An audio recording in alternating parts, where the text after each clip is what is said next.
السلام علیکم ورحمۃ اللہ وبرکاتہ۔ ویب سیریز آفٹر کربلا یعنی کربلا کے بعد کیا ہوا، اس کی 10th اور لاسٹ ایپیسوڈ ہے آج۔ ناظرین، کل یعنی 9th ایپیسوڈ میں ہم نے عبد الملک بن مروان، ولید بن عبد الملک اور سلیمان بن عبد الملک کے دور حکومت کے بارے میں بتایا تھا۔ آج ہم ان کے بعد ایک ایسے زمانے کے بارے میں بتائیں گے جس نے خلافت راشدہ کی یادیں تازہ کرا دی تھیں۔ یعنی ہم کہہ سکتے ہیں کہ کربلا کے بعد یہ وہ دور تھا جب اسلام نے اپنی حقیقی معنوں میں ہر اعتبار، ہر اینگل سے اسٹیبل ہوا تھا، ورنہ اس سے پہلے یعنی کربلا اور کربلا کے بعد ظلم و ستم کسی نہ کسی صورت میں موجود تھا۔ ہم بات کر رہے ہیں خلیفۃ المسلمین حضرت سیدنا عمر بن عبد العزیز رحمۃ اللہ تعالی علیہ کے دور خلافت کی۔ ناظرین، سلیمان بن عبد الملک کی وفات کے بعد جب آپ مسلمانوں کے خلیفہ بنے تو سب سے امپورٹنٹ چیز جو آپ کے سامنے تھی وہ یہ تھی کہ اموی حکومت کو خلافت راشدہ میں بدلا جائے، یعنی سیاسی نظام کو اسی پیٹرن پہ لایا جائے جس پیٹرن پر خلفائے راشدین کے دور میں تھا۔ لیکن آپ کو اس بات کا بخوبی اندازہ تھا، آئیڈیا تھا کہ جب آپ پورے سسٹم کو چھیڑیں گے، پورے سسٹم میں چینجنگ لانے کی کوشش کریں گے تو آپ کی مخالفت میں ایک طوفان کھڑا ہو جائے گا۔ لیکن آپ نے پکا ارادہ کر لیا تھا، عزم کر لیا تھا کہ آپ نظام خلافت میں ضرور تبدیلی لا کر اس کی اصل پر اس کو واپس لوٹائیں گے۔ آپ نے اتنی بڑی چینجنگ لانے کے لیے کون سے سٹیپس اٹھائے، یہ جاننے سے پہلے آپ کی پرسنالٹی کے بارے میں کچھ جانتے ہیں۔ ناظرین، آپ رحمۃ اللہ تعالی علیہ کی والدہ حضرت عمر فاروق رضی اللہ تعالیٰ عنہ کی پوتی تھی۔ آپ بڑے ہی عابد و زاہد، بردبار، عاجزی و انکساری کرنے والے، خوف خدا سے لبریز، عدل و انصاف قائم کرنے والے، بھلائی اور نیکیوں کو محبوب رکھنے والے، نیکی کا حکم دینے والے اور برائی سے منع کرنے والے تھے۔ آپ کا شمار ان خلفاء میں ہوتا ہے جو خلیفہ ہونے کے باوجود شان و شوکت اور عیش و عشرت کی زندگی سے دور رہے۔ آپ نے صرف 29 ماہ کے عرصے میں دنیا کے ایک بڑے حصے میں خوشحالی کا ایک ایسا اسلامی انقلاب برپا کیا جس کی مثال صدیاں گزر جانے کے بعد بھی نہیں ملتی۔ آپ نے عہد خلفائے راشدین کی یادیں تازہ کی۔ آپ کو عمر ثانی یعنی سیکنڈ عمر بھی کہا جاتا ہے۔ بچپن میں کسی چوٹ کے لگ جانے کی وجہ سے آپ کے چہرے پر ایک داغ آ گیا تھا۔ حضرت عمر فاروق رضی اللہ تعالیٰ عنہ فرمایا کرتے کہ میری اولاد سے ایک ایسا شخص ہوگا جس کے چہرے پر داغ ہوگا اور وہ زمین کو عدل سے بھر دے گا۔ ناظرین، جب آپ خلیفہ بنے تو اس وقت سوسائٹی کی حالت بہت بری تھی۔ حکمرانوں نے لوگوں کی جائیدادوں پر ناحق قبضے کیے ہوئے تھے۔ اس معاملے میں بہتری لانے کے لیے آپ کے سامنے کچھ اہم ٹاسک تھے۔ ان میں 2 ٹاسک یہ بھی تھے کہ لوگوں کی جو زمینیں ہیں وہ ریاست نے جو قبضہ کیا ہوا تھا وہ چھڑا کر واپس لوگوں میں تقسیم کرنی ہے، اور نمبر 2 باغ فدق، یہ وہ باغ تھا جس کی آمدنی جو آتی تھی، جس کی جو کمائی آتی تھی وہ اہل بیت میں تقسیم ہوتی تھی۔ اس کو کچھ اموی خلفاء نے اپنی جاگیر بنایا ہوا تھا، اس کو ان سے چھڑا کر اسے اسی جگہ استعمال کرنا ہے جہاں سرکار صلی اللہ علیہ وسلم، صدیق اکبر اور دیگر خلفائے راشدین نے استعمال فرمایا، یعنی اس کی آمدنی پہلے کی طرح اہل بیت میں تقسیم ہو۔ آپ سے پہلے کچھ بادشاہ نے رعایا کے مال اور ان کی پراپرٹی پر ظالمانہ قبضہ کر لیا تھا۔ آپ نے اس مال اور اس پراپرٹی کو ان کے اصل اونرز تک واپس کرنے کی ٹھان لی تھی۔ چنانچہ اس سلسلے میں آپ نے سب سے پہلا اسٹیپ جو لیا وہ اپنی ذات اور اپنی فیملی سے سٹارٹ کیا۔ آپ کے پاس بہت بڑی پراپرٹی تھی جو آپ کو وراثت میں ملی تھی۔ آپ کے چاہنے والوں نے آپ کو مشورہ دیا کہ اگر آپ اپنی پراپرٹی واپس دے دیں گے تو آپ اپنی اولاد کے لیے کیا چھوڑیں گے؟ تو آپ نے بڑے کمال کی لائن فرمایا کہ میں ان کو اللہ تعالیٰ کے سپرد کرتا ہوں۔ اس کے بعد آپ نے بنو مروان یعنی مروان کی اولادوں کو جمع کیا اور ان سے فرمایا، بنو مروان، تم کو شرف اور دولت کا وافر حصہ ملا، یعنی بہت زیادہ دولت ملی ہے۔ میرے خیال میں جو امت کا جو پراپرٹی ہے، جو حصہ ہے دولت کا، اس کا ہاف یا ہاف سے بھی زیادہ تمہارے قبضے میں ہے۔ یہ لوگ اشارہ سمجھ گئے، لہٰذا انہوں نے عمر بن عبد العزیز سے مخاطب ہو کر کہا، خدا کی قسم، جب تک ہمارے سر تن سے جدا نہ ہوں گے اس وقت تک ہم یہ پراپرٹی واپس نہیں کریں گے۔ خدا کی قسم، ہم اپنی اولاد کو مفلسی کی حالت میں نہیں چھوڑیں گے۔ آپ نے بنو مروان کی زبانوں سے یہ الفاظ سنے تو فرمایا، خدا کی قسم، اگر اس حق کی ادائیگی میں تم میری مدد نہیں کرو گے تو میں تم سب کو ذلیل و رسوا کر کے چھوڑوں گا۔ اس کے بعد آپ نے عام مسلمانوں کو مسجد میں جمع ہونے کا حکم دیا۔ جب اکثر لوگ جمع ہو گئے تو آپ نے ان کے سامنے اسپیچ دی جس میں کہا کہ کچھ اموی خلفاء ہم خاندان والوں کو ایسی پراپرٹیاں اور عطیات دیے ہیں خدا کی قسم جن کے دینے کا نہ ان کا کوئی حق تھا اور نہ ہمیں ان کے لینے کا کوئی حق تھا۔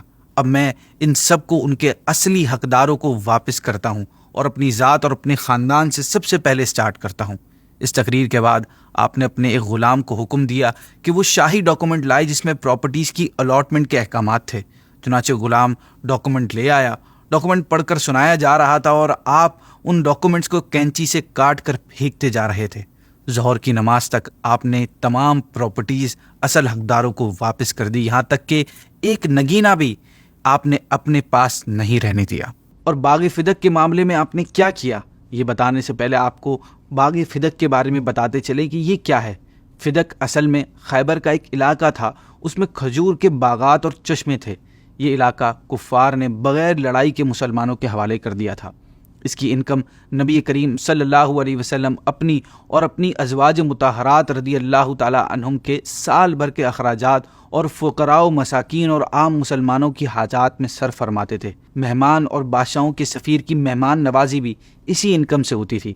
جہاد کے سامان، تلوار، اونٹ اور گھوڑے وغیرہ بھی اسی سے پرچیز کیے جاتے تھے اور اصحاب صفہ کی نیڈز بھی اسی سے پوری فرماتے تھے۔ جب عمر بن عبدالعزیز خلیفہ بنے تو آپ نے بنو مروان سے کہا کہ نبی کریم صلی اللہ علیہ وسلم کے پاس باغ فدق تھا جس کی انکم سے آپ بنو ہاشم کے بچوں کی خبر گیری کیا کرتے تھے اور ان کی بیواؤں کا نکاح کر دیا کرتے تھے۔